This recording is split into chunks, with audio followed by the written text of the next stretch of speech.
Epione pain management and regenerative centre. ఇక మీ నొప్పులు శాశ్వతం కావు. నేటి నుంచి నామినేషన్ల పర్వం మొదలైందని చెప్పవచ్చు. ఓవైపు ఎండుతున్నటువంటి ఆ మంటలు, మరోవైపు మాటల యుద్ధం కొనసాగుతుంది. మనతో మాట్లాడడానికి భువనగిరి పార్లమెంటు ఇన్ఛార్జి కోమటిరెడ్డి రాజగోపాల్ రెడ్డి ఉన్నారు. చెప్పండి, స్వయంగా కేసీఆర్, కేటీఆర్ పదే పదే చెప్తున్నటువంటి సంవత్సరంలో ప్రభుత్వం పడిపోతుంది, 2 సీట్లు కూడా గెలవదని స్వయంగా కేసీఆర్ చెప్తున్నారు. ఏమంటారు?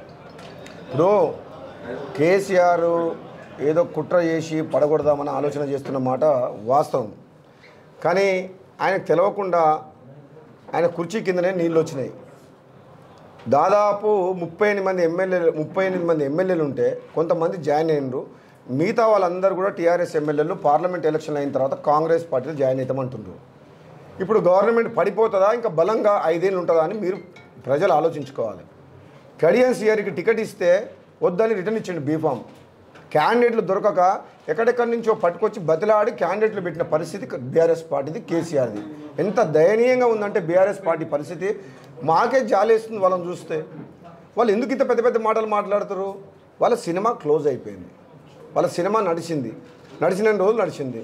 సినిమా ఇప్పుడు క్లోజ్ అయిపోయింది. అనవసరంగా ఎందుకు నోరు బారేసుకుంటూ నాకు అర్థం కాలేదు. ఎంత తక్కువ మాట్లాడితే కేసీఆర్, కేటీఆర్, జగదీశ్వర్ రెడ్డి, బీఆర్ఎస్ నాయకులు అంత మర్యాద, అంత గౌరవం ఉంటుంది ప్రజలలో. ఎందుకంటే ప్రజలు ఇచ్చిన తీర్పుకు వ్యతిరేకంగా వీళ్ళు ఇటువంటి మాటలు మాట్లాడడం కరెక్ట్ కాదు. తెలంగాణ ఇచ్చిన సోనియా గాంధీ కాంగ్రెస్ పార్టీ రుణం తీర్చుకుంటందుకు తెలంగాణ ప్రజలందరూ కూడా కాంగ్రెస్ పార్టీకి పట్టం కట్టిండ్రు. రేవంత్ రెడ్డి గారి నాయకత్వంలో బ్రహ్మాండంగా మేము పనిచేస్తున్నాం. అప్పటిలాగా కుటుంబ పాలన లేదు, అవినీతి పాలన లేదు. ఎవరి కోసమో, బంధువుల కోసమో, కాంట్రాక్టర్ల కోసమో మేము ప్రాజెక్టులు కట్టము. కట్టిన ప్రాజెక్టులు నాణ్యమైన ప్రాజెక్టులు కడతాం. అది రైతులకు పనికొచ్చే, ప్రజలకు పనికొచ్చే ప్రాజెక్టులు కడతాము. మీలాగా డబ్బు కోసం, కమిషన్ల కోసం ఈ కాంగ్రెస్ పార్టీ పనిచేయదు. అంటే పచ్చకామర్లకు లోకమంతా పచ్చగుందని చెప్పి 10 ఏళ్ళు పాపాలు చేసిన మీరు మాకు దయ్యాలు వేదాలు చెల్లించినట్టు మాకు చెప్పడం ఏంది? రాబోయే కొంతకాలం వెయిట్ చేయండి. మీరు కాంగ్రెస్ పార్టీ ప్రభుత్వ పనితీరు ఎంత పారదర్శకంగా ఉంటుంది, మీ అవినీతి మీద మేము ఏం చర్యలు తీసుకుంటాం, అవన్నీ ఒక్కొక్కటి బయటకు పడతాయి. తొందర ఎందుకు పడుతున్నారు వాళ్ళు? జగదీశ్వర్ రెడ్డి గారిని అడుగుతున్నా, 10 ఏళ్ళు మీరు తప్పులు చేస్తే, మీరు 10 ఏళ్ళు అధికారంలో ఉన్నప్పుడు మీరు ఏం చేసిండ్రు? మేము అవినీతి చేస్తే గతంలో మరి మా మీద ఎందుకు చర్యలు తీసుకోలేదు? మీరు జైలుకి వెళ్ళడం ఖాయం. ఎందుకంటున్నారంటే మీరు అవినీతి చేసి రాష్ట్రాన్ని అప్లపాలు చేసిండ్రు. నువ్వు యాదాది పవర్ ప్లాంట్లో 10,000 కోట్ల స్కామ్ చేసిన మాట వాస్తవం. BHELకు కాంట్రాక్ట్ ఇచ్చి BHEL ద్వారా ప్రైవేట్ సబ్ కాంట్రాక్టర్లకు 1000 కోట్లు పంచిపెట్టిన మాట వాస్తవం. అదంతా జ్యుడిషియల్ ఎంక్వైరీ ద్వారా బయటకు వస్తుంది.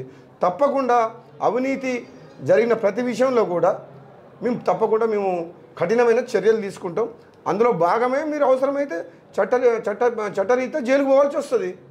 అది నిజం. అది మీరు అనవసరంగా మీరు తొందరపడకండి. సమయం వచ్చినప్పుడు ప్రజలు అంతా గమనిస్తూనే ఉండరు. అదేవిధంగా కేసీఆర్, కేటీఆర్ పదే చెప్తున్నారు, పార్లమెంట్ ఎన్నికల తర్వాత రేవంత్ రెడ్డి బీజేపీలోకి వెళ్ళడం ఖాయమని కూడా ఆరోపిస్తున్నటువంటి పరిస్థితి. అసలు వాళ్ళకి ఎందుకు మతి భ్రమించి మాట్లాడుతున్నా నాకు అర్థమైతలేదు. కాంగ్రెస్ పార్టీ 64 మంది ఎమ్మెల్యేలు, సిపిఐ పార్టీ ఒకటి ఉంది 65 మంది, టీఆర్ఎస్ వాళ్ళు అందరూ కాంగ్రెస్కి వస్తామంటున్నారు. మెజారిటీ పార్లమెంట్ స్థానాలు ఏ సర్వే చేసినా కాంగ్రెస్ పార్టీ గెలుస్తుందని సర్వే రిపోర్ట్ చెప్తున్నాయి. పార్టీ మారాల్సిన పరిస్థితి రేవంత్ రెడ్డికి, రాజగోపాల్ రెడ్డికి ఎందుకు వస్తుంది? ఇప్పుడు మీరు ఖాళీ కూర్చొని మీకు మైండ్ పనిచేయక ఫ్రస్ట్రేషన్లా మీకు ఆ సైరన్ కారు, బుగ్గ కారు పోయినాక మైండ్ పనిచేస్తలేదేమో. ఆ సైరన్ సప్పుడు ఉన్నప్పుడు సైరన్ వేసుకొని తిరిగిర్రు. ఇప్పుడు సైరన్ సప్పుడు లేదు, బుగ్గ కారు లేదు. దాంతో మెంటల్ అయిపోతున్నారు వాళ్ళు. ఎందుకు ఇంత ఫ్రస్ట్రేషన్? 10 ఏళ్ళు అధికారం అనుభవించిండ్రు, ప్రజలు తీర్పు ఇచ్చిండ్రు. గౌరవంగా ప్రతిపక్షంలో ఉండి మంచి సలహాలు, సూచనలు ఇవ్వాల్సింది పోయి అనవసరంగా ప్రభుత్వాన్ని పడగొడతామని చెప్పి, పడిపోతుందని చెప్పి ఈ అబద్ధాలు ఈ ప్రజల్ని కొంచెం మైండ్ గేమ్ ఆడుతున్నారు వీళ్ళు. హరీష్ రావు కూడా పదే మీటింగ్లో కూడా వరుసగా మీరు గతంలో ఇచ్చినటువంటి హామీలను పబ్లిక్ స్క్రీన్ పెట్టి కూడా చూపిస్తున్నారు. 6 గ్యారెంటీ హామీలు ఏం నెరవేర్చలేదు, మళ్ళీ ఇప్పుడు ఎలా ఓటు అడుగుతారని కూడా పదే చెప్తున్నటువంటి పరిస్థితి. మీరు 2 బెడ్రూమ్లు ఇల్లు కట్టిస్తామన్నారు. ఎన్ని కట్టించిండ్రు? 3 ఎకరాలు ఇస్తామన్నారు. ఇంటికో ఉద్యోగం ఇస్తామన్నారు. 1,00,000 చెప్పిండ్రు. 10 ఏళ్ళు పరిపాలించిండ్రు. ఫస్ట్ మీరు చెప్పిన మాట మీద ఒకటని ఉన్నారా? మేము అధికారం వచ్చిన 3 నెలల లోపల 200 యూనిట్ల కరెంట్ ఇచ్చినాం. ఉచితంగా మహిళలకు ఆర్టీసీ బస్సు సౌకర్యం కల్పించినాం. నేను చెప్తున్నా, మన ముఖ్యమంత్రి గారు చెప్పిండ్రు రాబోయే రోజుల్లో రుణమాఫీ చేస్తామని చెప్పిండ్రు. రైతు బంధు విషయంలో కూడా కొంచెం క్లారిటీ వస్తే సర్వే చేసి పేద రైతులకు రావాలి ఈ రైతు బంధు. అని చెప్పేసి 5 ఎకరాలు 10 ఎకరాలు లిమిట్ పెడతామని చెప్పినాం. కౌలు రైతులకు కూడా ఏ విధంగా రైతు బంధు ఇవ్వాలని ప్రభుత్వం ఆలోచన చేస్తుంది. వెంటనే పార్లమెంట్ ఎన్నికలు వచ్చినాయి కాబట్టి ఈ ఎలక్షన్ కోడ్ ఉంది కాబట్టి కొంచెం పెద్ద పెద్ద నిర్ణయాలు ఇది ఆర్థికమైన అన్నిటిని ఇన్వాల్వ్ అవుతుంది కాబట్టి ఫైనాన్స్ డిపార్ట్మెంట్ ఫైనాన్షియల్ పొజిషన్ చూసుకొని ఫేజ్ మేనర్లో 1 by 1 ఇచ్చిన హామీలన్నీ నెరవేరుస్తేందుకు కాంగ్రెస్ పార్టీ కట్టుబడి ఉంది. వాళ్ళకి ఎందుకు తొందర? 10 ఏళ్ళు వాళ్ళు మాట అబద్ధాలు పరిపాలించారు కదా, మేము వాళ్ళలాగా మేము చేయం.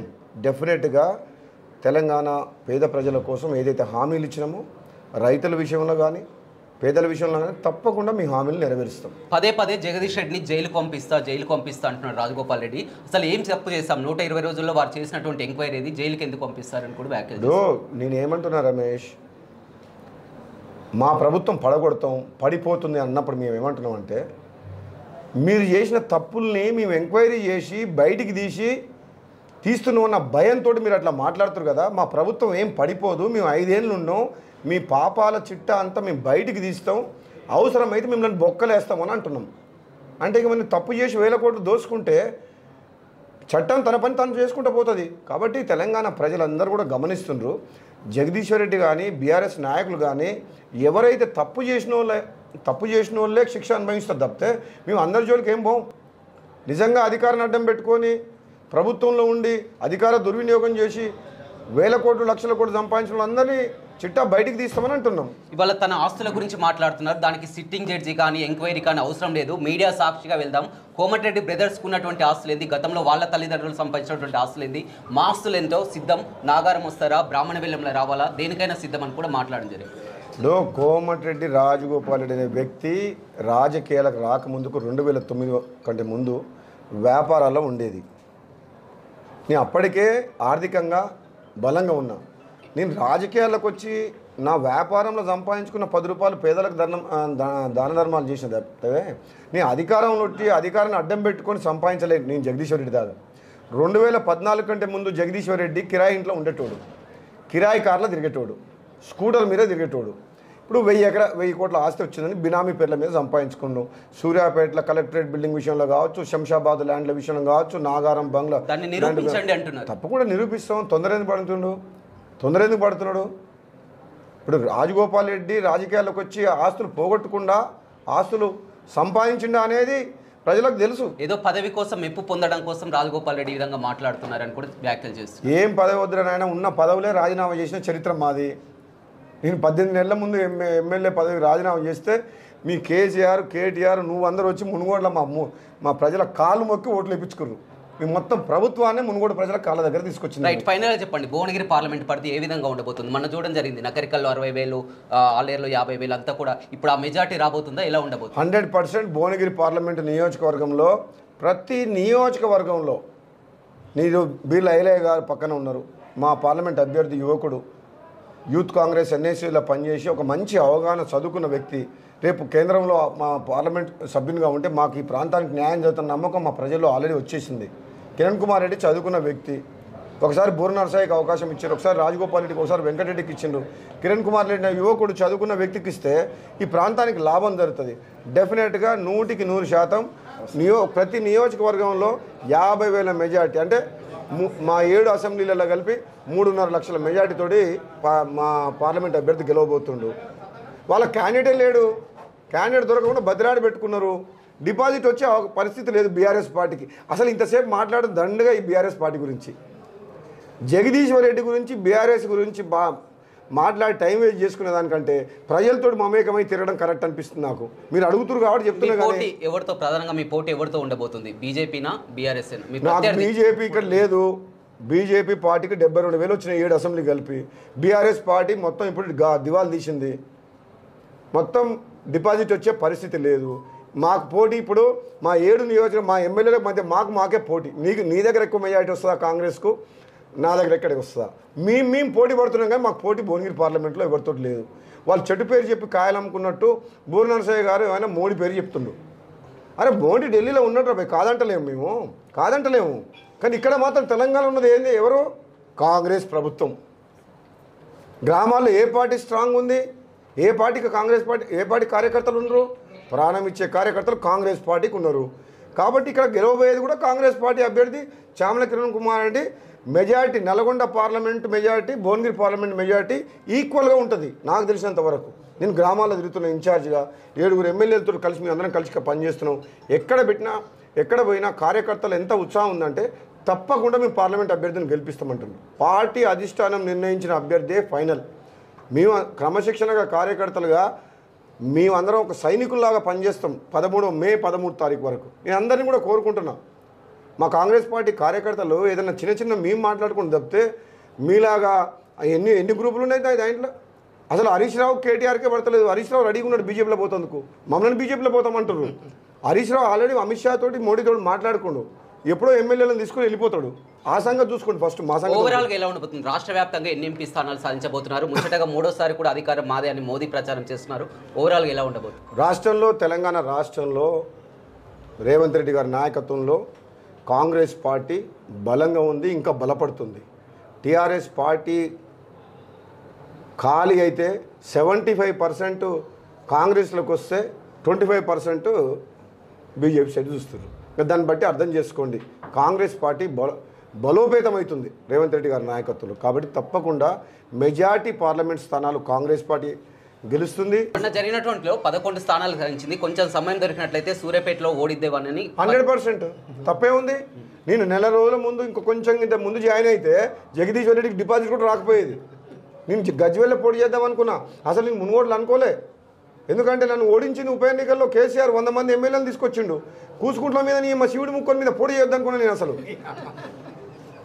కేసీఆర్ని ఓడించాలనుకున్నా, జగదీశ్వర్ నుంచి ఓడించాలనుకున్నా, జరల మిస్ అయింది కొంచెం. నేను చెప్తున్నా రమేష్, ఇప్పుడు మా కాంగ్రెస్ పార్టీ చాలా క్లారిటీతో పనిచేస్తాం. మేము ఒకటే, మాకు రాష్ట్ర ప్రజలు, మాకు న్యాయ నిర్ణేతలు వాళ్ళే మాకు దేవుళ్ళు. వాళ్ళు మాకు అధికారంలో తీసుకొచ్చారు, తెలంగాణ ఇచ్చిన కాంగ్రెస్ పార్టీని ఆశీర్వదించి గెలిపించారు.